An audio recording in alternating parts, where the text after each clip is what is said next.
అందరికీ నమస్కారం. ఆంధ్ర రాష్ట్రంలో గత వారం రోజులుగా వర్షాలు సృష్టిస్తున్న బీభత్సాన్ని మనం అందరం చూస్తున్నాం. కోస్తాంధ్రలో అయితే ఏమి, ఉభయ గోదావరి జిల్లాలు అయితే ఏమి, విశాఖ ప్రాంతం అయితే ఏమి, ఏజెన్సీ ప్రాంతం అయితేనేమి, ఇలా అన్నీ దాదాపుగా మునిగిపోయాయి. లక్షల ఎకరాలలో పంట నష్టం జరిగింది. వేల కోట్ల ఆస్తి నష్టం కూడా జరిగింది. అసలే మన రాష్ట్రంలో రైతాంగం మొత్తం చితికిపోయి ఉన్న పరిస్థితి. చితికిపోయి ఉన్న రైతుల మీద మళ్ళీ పిడుగుపడ్డట్టు అయ్యింది. ఆంధ్ర రాష్ట్రంలో రైతులకు విలువ లేదు, పండించిన పంటకి గిట్టుబాటు ధర లేదు. గత 5 సంవత్సరాలుగా రైతులు వైసీపీ సర్కార్లో జగన్మోహన్ రెడ్డి గారు చేసిన నిర్లక్ష్యంలో ఎంత చితికిపోయి ఉన్నారో అందరం చూసాం. రాజశేఖర్ రెడ్డి గారు ముఖ్యమంత్రిగా 5 సంవత్సరాలే ఉన్నా 5 సంవత్సరాలలో రైతుకు పెద్దపీట వేశాడు, రైతుల్ని ఆదుకున్నాడు, రైతులకు రుణమాఫీ చేశాడు. ఎన్నో పథకాలు రైతుల కోసమే చేసిన వ్యక్తి, రైతు పక్షపాతిగా నిలిచిన వ్యక్తి రాజశేఖర్ రెడ్డి గారు. కనీసం రాజశేఖర్ రెడ్డి గారు మొదలుపెట్టిన జలయజ్ఞం కూడా జగన్మోహన్ రెడ్డి గారు అధికారం లేకొచ్చిన 6 నెలలకే పూర్తి చేస్తామని చెప్పి కూడా విస్మరించాడు. ఒక జలయజ్ఞంలో కొత్త ప్రాజెక్టులు కట్టడం కాదు కదా, అసలు ఉన్న ప్రాజెక్టులను కూడా కనీసం మెయింటెనెన్స్, కనీసం రిపేర్స్ కూడా చేయకపోతే ఎన్నో ప్రాజెక్టులలో గేట్లు ఊడి కూడా నదులలో తేలడం మేం చూసాం. అయినా సిగ్గనిపించలేదేమో. రైతుల కోసం 3,000 కోట్లతో ధర స్థిరీకరణ నిధి ఏర్పాటు చేస్తామని చెప్పారు. 1 సంవత్సరం కూడా పక్కన పెట్టలేదు. 4,000 కోట్లతో రైతులు పంట నష్టపోతే నష్టపరిహారం కింద పక్కన పెడతామన్నారు. 1 సంవత్సరం కూడా పెట్టలేదు. రాజశేఖర రెడ్డి గారు ఉన్నప్పుడు ఇన్పుట్ సబ్సిడీ అయితేనేమి, లేకపోతే డ్రిప్ మీద సబ్సిడీ అయితేనేమి, యంత్రాల మీద సబ్సిడీ అయితేనేమి, ఇలా ఎన్నో ఇచ్చి ఆదుకుంటే ఏది ఇవ్వకుండా రైతుల్ని ఘోరంగా ముంచేయడం గత 5 సంవత్సరాలుగా. రైతన్నవాడు అసలు ఆంధ్ర రాష్ట్రంలో అప్పే లేని రైతన్నవాడు లేకుండా మిగలకుండా పోయాడు. ఇంత చితికిపోయి ఉన్న రైతుల మీద ఈరోజు మళ్ళీ ఈ వర్షాల భారం. మరి రైతన్నవాడు ఏం చేయాలి? రైతులు ఎలా బతకాలి? ఇప్పుడు ముఖ్యమంత్రిగా చంద్రబాబు గారు ఉన్నారు. కూటమి సర్కార్ అధికారంలో ఉంది. మరి ఇప్పుడు కూడా రైతుల్ని ఆదుకోకపోతే ఆంధ్ర రాష్ట్రంలో అసలు రైతులే మిగలరు. ఇప్పటికే ఒకరోజే 10 సెంటీమీటర్లకు పైగా వర్షాన్ని ఎదుర్కొన్న ప్రాంతాలు ఎన్నో ఉన్నాయి. అసలు చాలా మటుకు రైతులు మళ్ళీ పంట వేసుకోలేని పరిస్థితిలో కూడా ఉన్నారు.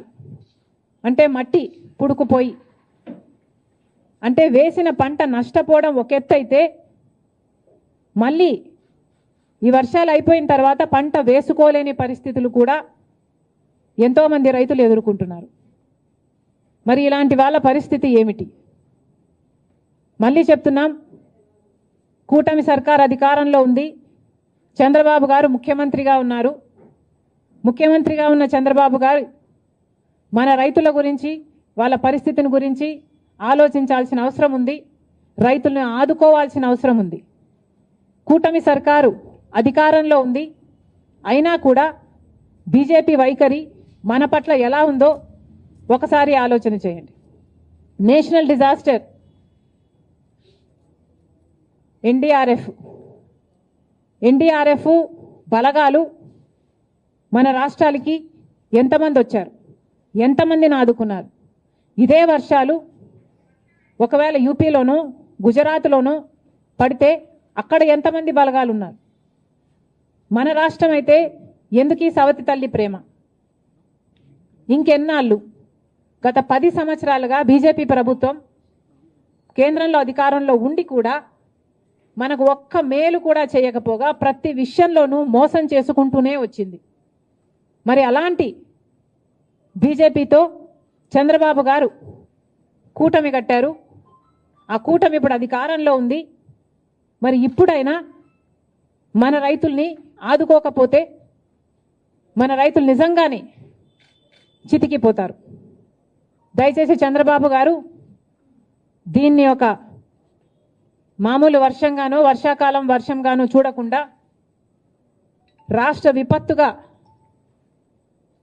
దీన్ని పరిగణలోకి తీసుకొని ప్రతి రైతుకి ఏం కాంపెన్సేషన్ ఇస్తారు, ఎంతమంది రైతులు నష్టపోయారు, ఎన్ని ఎకరాలలో పంట నష్టం జరిగింది, ఎన్ని వేల కోట్ల ఆస్తి నష్టం జరిగింది, ఇవన్నీ వెంటనే లెక్కలు వేసి రైతులను ఆదుకోవాల్సిన అవసరం చంద్రబాబు గారికి ఉంది.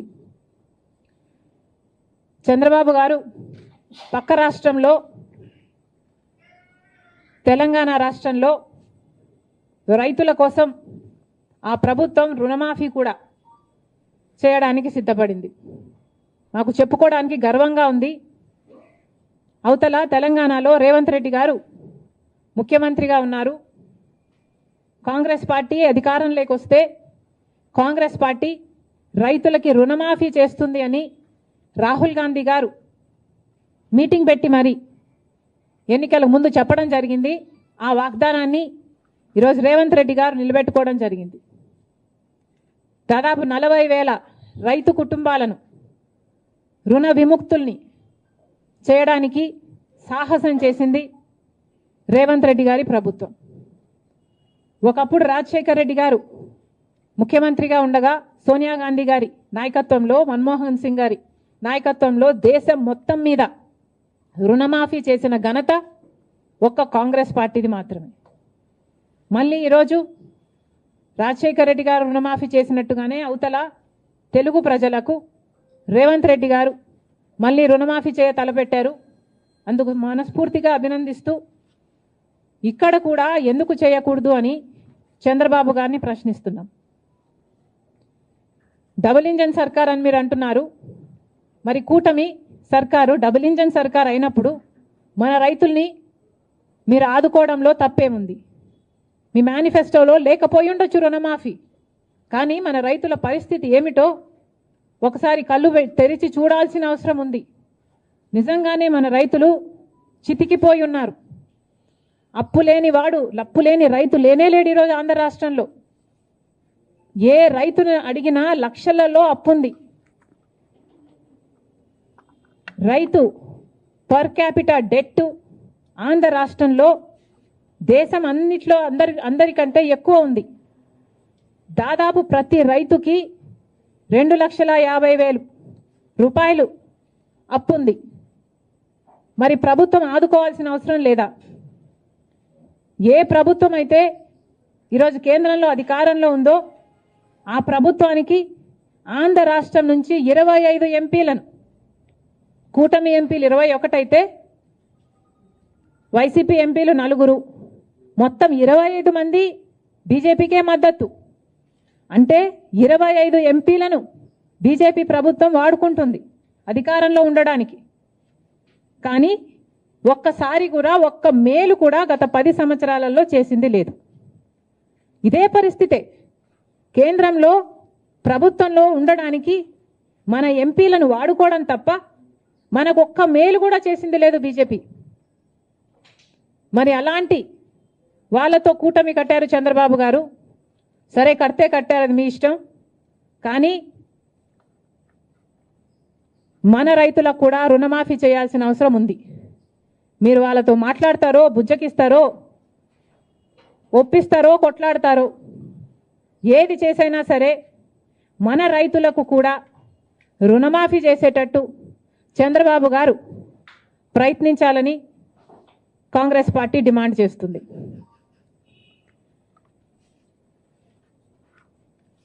ఇప్పుడు కేంద్రంలో బడ్జెట్ ప్రవేశపెట్టబోతున్నారు.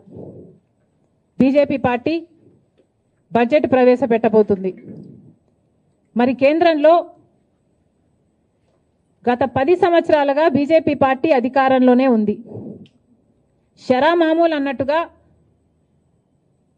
వాళ్ళు ప్రతి సంవత్సరము బడ్జెట్ ప్రవేశపెడుతున్నారు. ఆంధ్ర రాష్ట్రానికి మోసం చేస్తున్నారు. ఒక్క మేలు కూడా ప్రకటించడం లేదు. మనమేమో గుండెలు బాదుకుంటున్నాం. షరా మామూలు అన్నట్టుగా ఇది తయారైంది. గత 10 సంవత్సరాలుగా ఇదే పరిస్థితి. ఈ సంవత్సరం ఏమైనా తేడా ఉంటుందా, మార్పు ఉంటుందా? చంద్రబాబు గారు సమాధానం చెప్పాలి. గత 10 సంవత్సరాలుగా బీజేపీ పార్టీ మనకిచ్చిన హామీలలో ఒక్క హామీ కూడా నెరవేర్చలేదు. మరి ఈ సంవత్సరమైనా ఇప్పుడైనా కూటమి కట్టినందుకైనా బీజేపీ పార్టీ కేంద్ర బడ్జెట్లో ఆంధ్ర రాష్ట్రానికి ఏం చేయబోతుంది అని కాంగ్రెస్ పార్టీ ప్రశ్నిస్తుంది. పోలవరం ప్రాజెక్టు తీసుకుంటే పోలవరం ప్రాజెక్టుకు సంబంధించి మేము డబ్బులు ఇచ్చేసాము అని కేంద్రం చెప్తుంది. మరి ఇంకా ప్రాజెక్టే పూర్తి కాలేదు. ఈ పరిస్థితుల్లోనే మేము ఇచ్చేసాము, డబ్బులు లేవు, ఇయ్యము అని మీరు చెప్తున్నట్ట. అంటే మా పోలవరం పరిస్థితి ఏమిటి? ప్రజలకు క్లారిటీ ఇవ్వాల్సిన అవసరం ఉంది. రాజధాని కథ ఏమిటి? రాజధాని కట్టుకోవాల్సిన అవసరం ఉంది. 2014లో చంద్రబాబు గారు చెప్పిన మాట 50,000 కోట్ల రూపాయలు కావాలి రాజధానికి అని. అదే ఇప్పుడు లెక్కేసుకుంటే కనీసం 1,00,000 కోట్ల రూపాయలైనా అవుతుంది. మరి ఆ లెక్కన మా రాజధాని ఎప్పుడు అవుతుందో, బీజేపీ పార్టీ మీరు డబ్బులు ఎప్పుడు ఇస్తారో కూటమి కట్టినందుకు చంద్రబాబు గారు బీజేపీ పార్టీ కలిసి సమాధానం ఇవ్వాల్సిన అవసరం ఉంది. వైజాగ్ స్టీల్కు సంబంధించి గత ప్రభుత్వం వైసీపీ ప్రభుత్వం అయితే మాకేమి సంబంధమే లేదు, ప్రైవేటైజ్ అయితే అయిపోనియండి అన్నట్టుగా వ్యవహరించారు. అసలు మా దగ్గర డబ్బులు లేవు అని ఎలక్షన్ క్యాంపెయిన్లో జగన్మోహన్ రెడ్డి గారి దగ్గరికి వెళ్ళి అడిగితే ఆయన అన్నారంట, అవునా నష్టాలలో ఉందా అని ఆశ్చర్యపోయాడట. అలాంటి ప్రభుత్వం నుంచి ఇప్పుడు కూటమి ప్రభుత్వం వైజాగ్ స్టీల్ గురించి కొంతమంది ప్రైవేటైజ్ అవుతుందని కాదని అధికారంలో ఉన్న వాళ్ళే చెప్పి కన్ఫ్యూజ్ చేయగా నిన్న ఇంకొక మంత్రి ప్రైవేటైజ్ చేయబోము అన్నారు. మంచిది సార్, ప్రైవేటైజ్ చేయడానికి వీలు కూడా లేదు, మేమెవరం ఒప్పుకోము. ప్రైవేటైజ్ చేయకపోయినా విశాఖ స్టీల్కు సంబంధించిన క్యాప్టివ్ మైన్స్ సంగతి ఏమిటి? క్యాప్టివ్ మైన్స్ ఏర్పాటు చేయాల్సిన అవసరం ఉంది. విశాఖ స్టీల్స్ నష్టాలలో నడుస్తుంది. కనీసం జీతాలు కూడా ఇచ్చుకోలేని పరిస్థితిలో వాళ్ళు ఉన్నారు. ఎప్పటికప్పుడు డబ్బులు కావాల్సి వచ్చినప్పుడల్లా వాళ్ళ భూమి అమ్ముకొని మరి వాళ్ళ జీతాలు ఇచ్చుకోవాల్సిన పరిస్థితికి అన్ని ప్రభుత్వాలు కలిసి వాళ్ళను దిగజార్చాయి. మరి ఇప్పటికైనా ఈ బడ్జెట్లోనైనా బీజేపీ విశాఖ స్టీల్ను ఆదుకుంటుందా? మన రాష్ట్రానికే కాదు దేశానికే గర్వకారణం విశాఖ స్టీల్. దయచేసి ఆదుకోవాలని చంద్రబాబు గారిని డిమాండ్ చేస్తున్నాం. ఈ బడ్జెట్లోనైనా బీజేపీతో ఆదుకునేలా చేయాలని చంద్రబాబు గారిని డిమాండ్ చేస్తున్నాం. ఇంకో పక్క విశాఖ రైల్వే జోన్కి భూములు ఇవ్వలేదని ఒకసారి బీజేపీ అంటే, భూములు ఇచ్చామని వైసీపీ అంటే, ఇలా ఒకరి మీద ఒకరు టెన్నిస్ బాల్ అన్నట్టు ఇటు నుంచి అటు అటు నుంచి ఇటు ఆడుకున్నారు 5 సంవత్సరాలు. ఇప్పుడు చెప్పండి, వైజాగ్ జోను రైల్వే జోన్ కథ ఏమిటి? ఎప్పుడు చేస్తారు? ఎంత ఇస్తారు? మాట్లాడాల్సిన అవసరం ఉంది. ఇదే కాకుండా ఉత్తరాంధ్రకైనా రాయలసీమకైనా స్పెషల్ ఎకనామిక్ ప్యాకేజీలు సంగతి ఏమిటి? ఎంత ఇస్తున్నారు? చంద్రబాబు గారు సంవత్సరానికి 1,00,000 కోట్లు ఇస్తే మా అవసరాలన్నీ తీరుతాయి నెక్స్ట్ 5 సంవత్సరాలకి అన్నట్టుగా మాట్లాడినట్లుంది. కానీ చంద్రబాబు గారిని ప్రశ్నిస్తున్నాం, సంవత్సరానికి 1,00,000 కోట్లు అంటే 5 సంవత్సరాలకు 5 లక్షల కోట్లు ఇస్తే ఎలా సరిపోతుందో చంద్రబాబు గారు ప్రజలకు వివరించాల్సిన అవసరం ఉంది. ఎందుకంటే కాంగ్రెస్ పార్టీ విభజన రోజున అన్ని హామీలకు మనీ ఈక్వివలెంట్గా ట్రాన్స్లేట్ అయితే కనీసం 12 నుంచి 15 లక్షల కోట్ల రూపాయలు విలువ చేస్తాయి ఆంధ్ర రాష్ట్ర విభజన హక్కులు హామీలు అన్నీ కలిపి అని ఒక అంచనా వేస్తే చంద్రబాబు గారు మాత్రం సంవత్సరానికి 1,00,000 కోట్లు ఇవ్వండి మేము సర్దుకుంటాం అన్న రీతిలో మాట్లాడడం సబబేనా? మనకు రావాల్సిన డబ్బుల్లో, మన రాష్ట్రానికి రావాల్సిన డబ్బుల్లో ఏ ఒక్క రూపాయి అయినా మనం ఎందుకు పోగొట్టుకోవాలి? చంద్రబాబు గారు, బీజేపీ సమాధానం చెప్పాలి. స్పెషల్ ఎకనామిక్ ప్యాకేజెస్ కింద మీరు ఎంత ఇస్తున్నారో క్లారిటీ ఇవ్వాల్సిన అవసరం ఉంది ఈ బడ్జెట్లో. కడప స్టీల్ ఫ్యాక్టరీ ఇంకా మొదలే కాలేదు, ఎడారిలాగా ఉంది ఆ ప్రాంతం. మరి మీరు డబ్బులు ఇవ్వాలి. బీజేపీ పార్టీ బడ్జెట్లో ఏం కేటాయిస్తుందో దానికి కూడా క్లారిటీ ఇవ్వాలి. బీజేపీ పార్టీ ఇవన్నీ ఆంధ్ర రాష్ట్రానికి సంబంధించిన ఇవన్నీ ఒక ఎత్తు అయితే, ఇక ప్రతిసారి చెట్టెక్కే బేతాళుడిలాగా ప్రత్యేక హోదా గత 10 సంవత్సరాలుగా గొంతు చించుకొని అరిచిన ప్రత్యేక హోదా అని బీజేపీ పార్టీ పట్టించుకోవటం లేదు. ఒకప్పుడు ఇదే ప్రత్యేక హోదా కోసం చంద్రబాబు గారు బీజేపీ పార్టీని విమర్శించి మట్టి తీసుకొచ్చారు, మా నోట్లో మట్టి కొట్టిపోయారు అని వ్యతిరేకించాడు.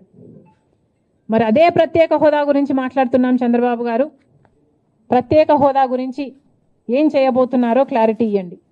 ప్రత్యేక హోదా లేకపోతే ఆంధ్ర రాష్ట్రానికి ఊపిరే లేనట్టు. ప్రత్యేక హోదా వస్తేనే మన బిడ్డల భవిష్యత్తు బాగుపడుతుంది. గత 10 సంవత్సరాలుగా చూసాము, మనకు ప్రత్యేక హోదా లేదు. ఈ ప్రత్యేక హోదా లేకపోవడం వల్ల కనీసం పట్టుమని కొత్తవి 10 పరిశ్రమలు కూడా రాలేదు ఆంధ్ర రాష్ట్రానికి. మరి ఇలాగే పోతే ఆంధ్ర రాష్ట్ర బిడ్డల భవిష్యత్తు ఏమైతుందో అందరూ ఆలోచించాల్సిన అవసరం ఉంది. ప్రత్యేక హోదా వస్తేనే మనకు రాయితీలు వస్తాయి, ట్యాక్స్ బెనిఫిట్స్ వస్తాయి, సబ్సిడీస్ వస్తాయి. ప్రత్యేక హోదా ఇచ్చిన రాష్ట్రాలలో వేల కొద్ది పరిశ్రమలు వచ్చాయి. మరి ఇవన్నీ రావాలి, జరగాలి అంటే ప్రత్యేక హోదా మనకు అవసరం. అలాంటి ప్రత్యేక హోదా కోసం ఏం చేస్తున్నారో, ప్రత్యేక హోదా కనీసం బీహార్ మాకు ప్రత్యేక హోదా కావాలి అని వాళ్ళ మీద ఒత్తిడి తెస్తుంది అని వింటున్నాం. కానీ టీడీపీ మాత్రం ప్రత్యేక హోదా మనకు అవసరమే లేదన్నట్టుగా మాట్లాడకుండా పోవడం చాలా దురదృష్టకరం, చాలా అన్యాయం. దయచేసి ప్రత్యేక హోదా కోసం కొట్లాడాల్సిన అవసరం ఉంది. మన ఎంపీలను వాడుకొని ఈరోజు బీజేపీ పార్టీ అధికారంలో ఉంది కాబట్టి మన రాష్ట్రానికి ప్రత్యేక హోదా తెచ్చే బాధ్యత చంద్రబాబు గారి మీద ఉంది. ఏ మోడీ గారైతే తిరుపతికి వచ్చి 5 సంవత్సరాలు కాదు 10 సంవత్సరాల ప్రత్యేక హోదా ఇస్తాను అని మాట ఇచ్చారో ఆ మాటను ఇప్పటికైనా నిలబెట్టుకోవాల్సిన అవసరం ఉంది అని కాంగ్రెస్ పార్టీ డిమాండ్ చేస్తుంది. ప్రత్యేక హోదా కోసం కాంగ్రెస్ పార్టీ డిమాండ్ చేస్తూనే ఉంటుంది. ఎందాకైనా కొట్లాడడానికి మేము సిద్ధం. ప్రత్యేక హోదాను మేము మర్చిపోనివ్వం. ప్రత్యేక హోదా ఆంధ్ర రాష్ట్రానికి ఊపిరి లాంటిదని మరొకసారి ఆంధ్ర రాష్ట్ర ప్రజలందరికీ మాటిస్తున్నాం. ప్రత్యేక హోదా కోసం కాంగ్రెస్ పార్టీ కొట్లాడుతూనే ఉంటుంది. Thank you.